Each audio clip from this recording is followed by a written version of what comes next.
Hi all, welcome to Vijayamala சக்கரவர்த்தி channel. இன்றைக்கு உண்டான லன்ச் மெனு என்ன அப்படின்றத நம்ம கிச்சனுக்குள்ளே போய் பார்க்கலாம். Hi all, welcome to Vijayamala சக்கரவர்த்தி சேனல். ஸோ இன்னைக்கு ஒரு ஃப்ரெண்டு வந்து ரொம்ப நாள் கழிச்சு என்னோட கிளாஸ்மேட் பிஎஸ்சி எம்எஸ்சி எல்லாம் சேர்ந்து படித்தோம். ஸோ மீட் பண்ணுறதுக்கு அவள் வரேன்னு சொல்லியிருக்காப்ல. ஸோ அதனால நான் இன்னைக்கு வந்து அவளுக்கு ஃபுட் அரேஞ்ச் பண்ணல. அவள் ஆஃப்டர்நூன் மேலே தான் வரப்போறா. ஸோ அதுக்கு முன்னாடி கொஞ்சம் நான் என்ன ரெடி ஆகிக்கணும்ல, அதுக்கோசரம் நான் ஒரு சிம்பிள் தலிகை தான் பண்ண போறேன். 1 pot ரைஸ் தான் பண்ண போறேன். அதுக்கப்புறமா ஒரு சைட் டிஷ் ஒன்று வந்து பாட்டில் கார்டு வச்சு உங்களுக்கு யூனிக்கான ஒரு நார்த் இந்தியன் சைட் டிஷ் ஒன்று பண்ணி காட்டுறேன். ஸோ அது கொஞ்சம் லெபோரியஸாக தான் இருக்கும்னு நினைக்கிறேன். கஷ்டமா இருந்ததுன்னா தயவுசெய்து ட்ரை பண்ணாதீங்க, because it's a lengthy process. So அதனால உங்களுக்கு பிடிச்சிருந்ததுன்னா எல்லாருமே வீடியோவை லைக் பண்ணிட்டு பாருங்க. வாங்க இப்போ நம்ம வீடியோக்குள்ள போகலாம். ஸோ இன்னைக்கு உண்டான தலிகைக்கு எடுத்துன்னு இருக்கிற சாமான்கள்லாம் இதுதான். இது வெந்தயக்கீரை, சோய் நகெட்ஸ் எடுத்துன்னு இருக்கேன். அதுக்கப்புறமா கொத்தமல்லி, புதினா, கேரட்டு, பீன்ஸு. ஸோ இதெல்லாம் வச்சு ஒரு சிம்பிள் தலிகை தான் பண்ண போகிறேன். இது வந்து பாசிப்பருப்பை ஊற போட்டுருக்கேன். 50 கிராம் ஊற போட்டுனாலே போதும், கொஞ்சம் ஜாஸ்தியாக வந்திருக்கு. ஸோ இதெல்லாம் வச்சு என்ன பண்ண போகிறேன்றதை பார்க்கலாம் வாங்கோ. ஸோ ஆல் ப்ரிப்ரேஷன் ஒர்க்ஸ் எல்லாமே முடிச்சுன்ட்டேன். இதுக்கெலாம் தான் கொஞ்சம் டைம் எடுத்தது. மற்றபடி இந்த வேலை பண்ணுறதுன்றதுன்னு பார்த்தீங்கன்னா ரொம்ப சுலபம்தான். ஸோ நான் இப்போ இன்றைக்கி வந்து சோய் நகெட்ஸ் எடுத்துட்டுருக்கேன். கண்டிப்பாக நிறையா பேருக்கு இது பிடிக்காது. 100% பிடிக்காதவா அதுக்கு பதிலாக ரீப்ளேஸ்மெண்ட்டாக பன்னீர் எடுத்துக்கோங்க. எனக்கு வந்து பால் ப்ராடக்ட்ஸ் எல்லாமே அலர்ஜி. பன்னீர் சாப்பிடவே முடியறதில்ல. எனக்கு ரொம்ப ரொம்ப பிடிச்சது பன்னீர். இப்போ வரைக்குமே விட முடியாமல் தவிக்கிறேன் பன்னீரை.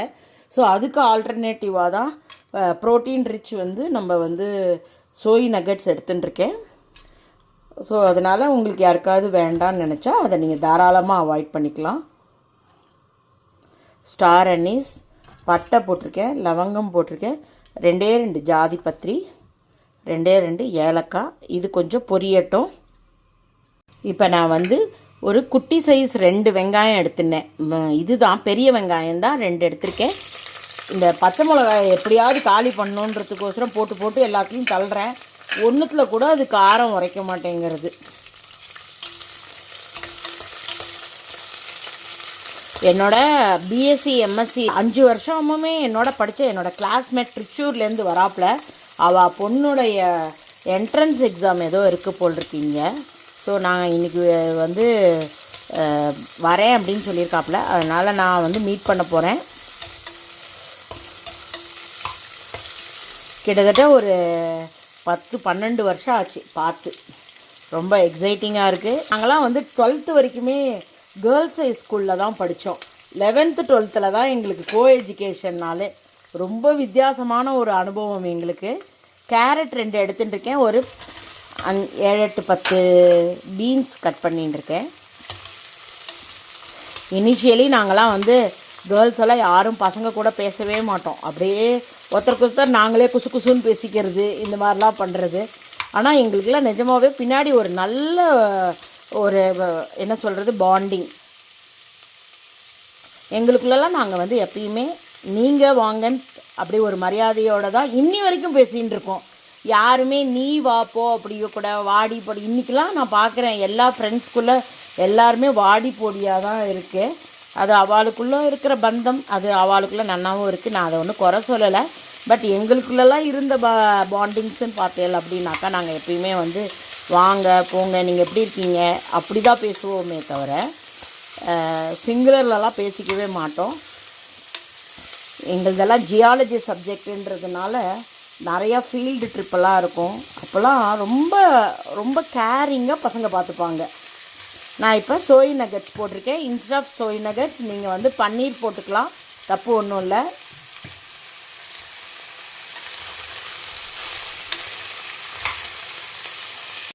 இப்போ நான் வந்து ஜிஞ்சர் கார்லிக் போடுறேன். ஏன் அப்போ போடலைன்னா மேலெல்லாம் தெரித்து எல்லா இடத்துலையும் பால் பண்ணும். அதனால் நான் வந்து இப்போ ஜிஞ்சர் கார்லிக் பேஸ்ட் போட்டு இப்போ எல்லாமே நல்லா பச்சை வாசனை போகிற வரைக்கும் வதக்கிக்கலாம். வெங்காயத்தோட கலர் ஆல்மோஸ்ட் டிரான்ஸ்பரண்ட்டாக ஆகிடுத்து. நான் இப்போ என்ன பண்ணிக்கிறேன், இதுக்குண்டான உப்பை போட்டுடுறேன். சாத்துக்குமே சேர்த்து போட்டுடுறேன்.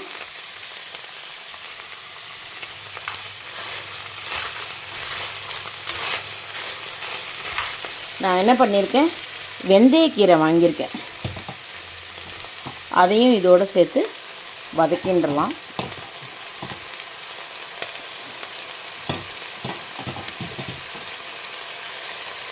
ஸோ இது எல்லாத்தையுமே கொஞ்சம் வதங்கினதுக்கப்புறமா உங்கள்கிட்ட காமிக்கிறேன்.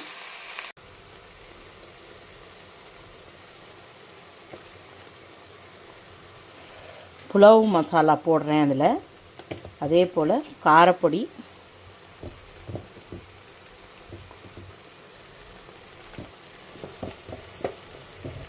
இது பேடிகை சில்லி பவுடர், அதனால் கொஞ்சம் கூட போட்டிருக்கேன்.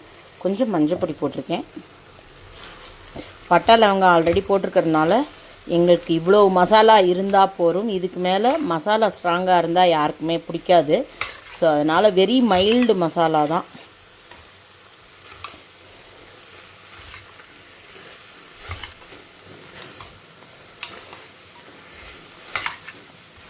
இது நல்லா கலந்து விட்டுட்டு ஒரு நிமிஷம் கழித்து நம்ம அரிசியை இதோடு ஆட் பண்ணிடலாம்.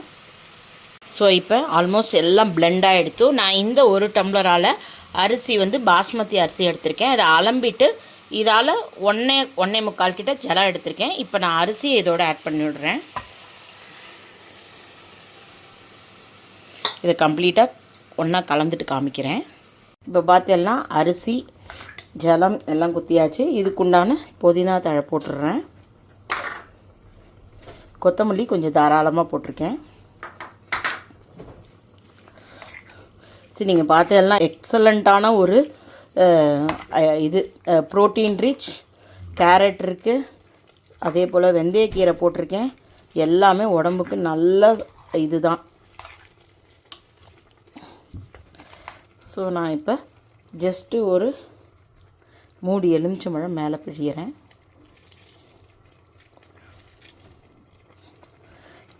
இப்போ நான் அடுப்பை குக்கரை மூடி போட்டு வச்சுடுறேன். எப்பயுமே எலுமிச்சம்பழம்லாம் பிழிஞ்சோம் அப்படின்னாக்கா ஒரு தடவை உப்பு செக் பண்ணிக்கோங்க. ஏன்னா அது சட்டுன்னு உப்பு காரத்தை அடக்கும். ஸோ ஒரு வேளை உங்களுக்கு செக் பண்ணிக்கணுன்னா செக் பண்ணிவிட்டு அதுக்கப்புறமா குக்கரை மூடி போட்டு 2 விசில் விட்டு எடுத்துடலாம். இப்போ நான் அடுப்பை பெருசாக வச்சுடுறேன். ஸோ 2 விசில் விட்டு எடுத்தோன்னாக்கா நமக்கு அருமையான புலாவ் ரெடி ஆகிடும். ஸோ நான் இப்போ என்ன பண்ண போகிறேன், அடுத்தாப்பில் இந்த பாட்டில் கார்டு வச்சு ஒரு ஐட்டம் பண்ணி காட்டுறேன். இது வந்து பன்னீர் சாப்பிட முடியாதுன்னு நினைக்கிறவளுக்கு இது ஒரு ரீப்ளேஸ்மெண்ட்டாக இருக்கும்.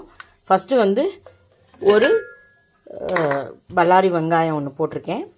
பாசிப்பருப்பு வந்து ஊற வச்சுருக்கேன். இந்த 1 கப்பு பாசிப்பருப்பு ஊற வச்சுருக்கேன். அதுக்கப்புறமா நான் காமிச்சேன் இல்லையா முன்னாடி ஒரு பாட்டில் கார்டு, அது கம்ப்ளீட்டாக தோலை உரித்து அந்த பாட்டில் கார்டையும் இதோட சேர்த்துன்றலாம். இருங்க, கடைசியாக தக்காளி போட்டுருக்கேன், பச்சை மிளகா போட்டுன்ட்டேன், கொத்தமல்லி போட்டுருக்கேன். இந்த பாட்டில் கார்டையும் போட்டு அரைச்சி எடுத்துன்னு வந்துடுறேன். பார்த்தெல்லாம் இதை அரைச்சிட்டேன். இதோட உப்பை கொஞ்சம் போட்டு இதையும் இன்னொரு ஓட்டு எடுத்துன்னு வந்துடலாம். ஸோ நான் ஒரு 2 டீஸ்பூன் எண்ணெய் குத்திருக்கேன். அரைச்சின்னு வந்துட்டேன். அரைச்ச விழுதை வந்து இதோட சேர்த்துக்கிறேன்.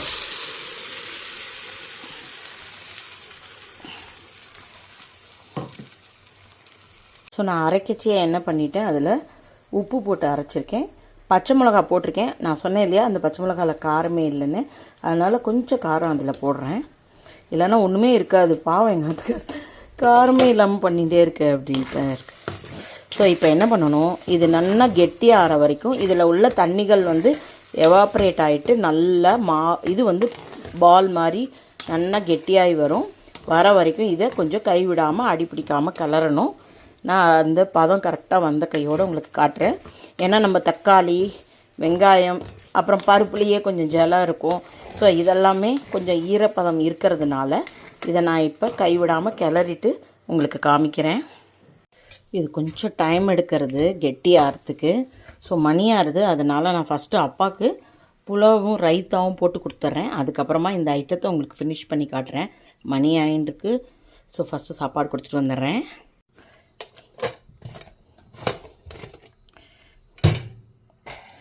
ஃபஸ்ட் கிளாஸாக ரெடி ஆகிருக்கு. சரி, அப்படியே உதுராக வந்திருக்கு பாருங்க. வா, சான்ஸு நல்ல உதிராக வந்திருக்கு. அப்பாவுக்கு ஃபஸ்ட்டு சாப்பாடு கொடுத்துட்டு இந்த குக்கும்பர் ரைத்தா பண்ணியிருக்கேன், அதையும் போட்டு கொடுத்துட்டு வந்துடுறேன். ஸோ அப்பாவுக்கு சாப்பாடு ரெடி பண்ணிட்டேன். அது ரொம்ப டைம் எடுக்கிறது இந்த சைட் டிஷ் பண்ணுற வேலை.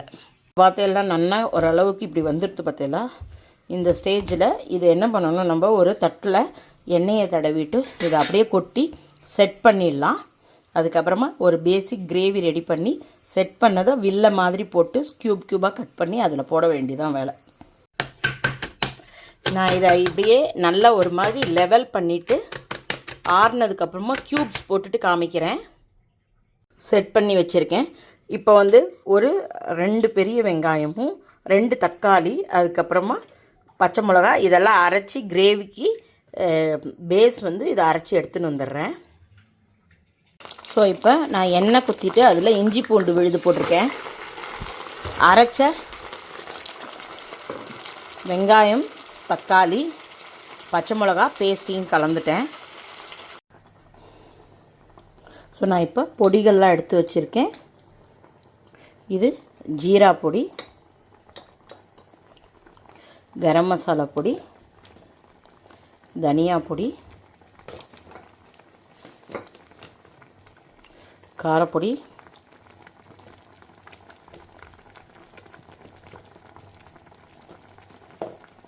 கொஞ்சமாக மஞ்சள் பொடி,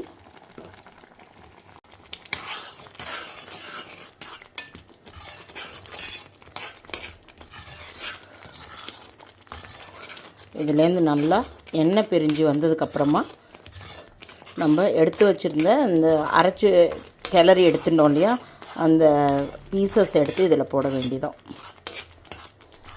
நல்லா பச்சை வாசனை போகிற வரைக்கும் கொதிக்கட்டும். அடுப்பு கொஞ்சம் சின்னதாக வைக்கலாம், இல்லைன்னா தெளித்து வீடு முழுக்க அசிங்கம் பண்ணி விட்டுரும். இன்றைக்கி ஃபுல் டே க்ளீன் பண்ணணும் உட்காந்து.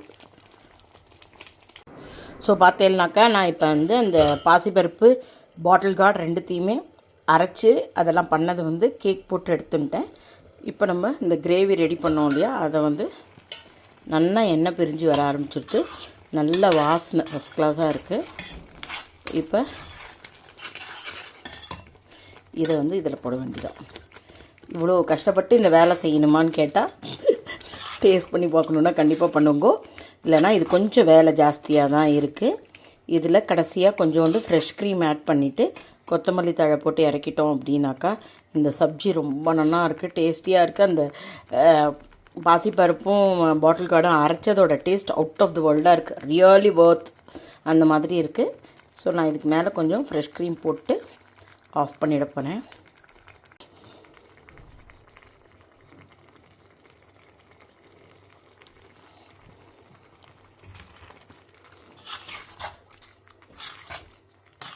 ஃப்ரெஷ் க்ரீம் போட்டு கலந்து விட்டாச்சு. இதுக்கு மேலே ரொம்ப நேரம் போட வேண்டாம். க்ரீம் போட்ட கையோடு ஆஃப் பண்ணிவிட்டு மேலே கொத்தமல்லி தழை போட்டுடலாம். நான் கிரேவி கொஞ்சம் கெட்டியாக பண்ணியிருக்கேன், காரணம் செலவழியாது எனக்கு ஒரு வேலை தான்.